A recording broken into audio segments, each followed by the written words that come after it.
chào tất cả các bạn đang theo dõi video clip hướng dẫn làm món kẹo nougat trà xanh của Feedy nhé.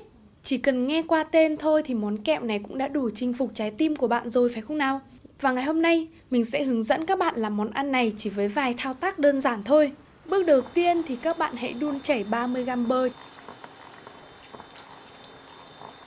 Khi bơ của chúng ta đã tan chảy hết rồi, các bạn hãy cho 100g kẹo marshmallow vào.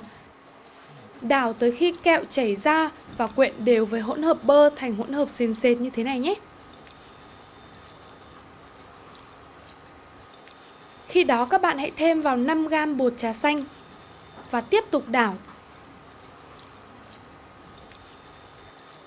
Sau đó chúng ta sẽ thêm 40g sữa bột vào đảo lại. Đảo thật đều tay các bạn nhé. Khi hỗn hợp của chúng ta đã kết dính lại rồi, lúc này thì chúng ta sẽ thêm 40g lạc rang, 30g hạt điều, 20g nho khô, 30g hạnh nhân, 10g vừng rang và đảo tới khi các nguyên liệu này quyện lại với nhau nhé.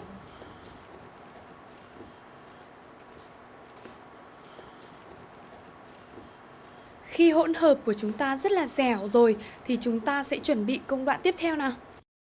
Các bạn hãy dùng một chiếc hộp thủy tinh và đừng quên lót giấy nến nhé.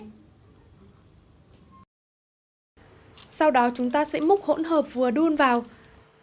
Dùng một chiếc muôi để ấn dẹt. Nén thật đều.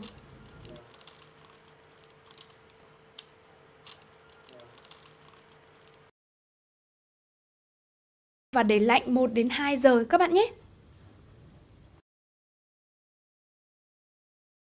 Như vậy là món kẹo nougat trà xanh của chúng ta đã hoàn thiện rồi đó. Các bạn hãy lấy kẹo ra, cắt thành từng miếng vừa ăn.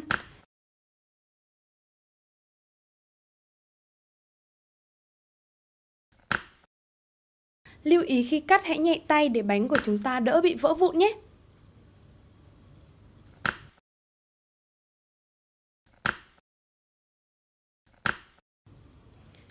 Món ăn này thì chúng ta có thể bảo quản trong lọ thủy tinh và lúc nào rảnh rỗi chúng ta cũng có thể lấy kẹo ra để thưởng thức. Đảm bảo món kẹo nougat thơm phức này mà đãi khách thì ai ăn cũng phải nức nở khen ngon đấy.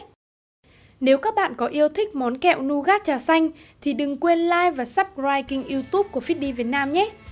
Chúc các bạn thành công và ngon miệng!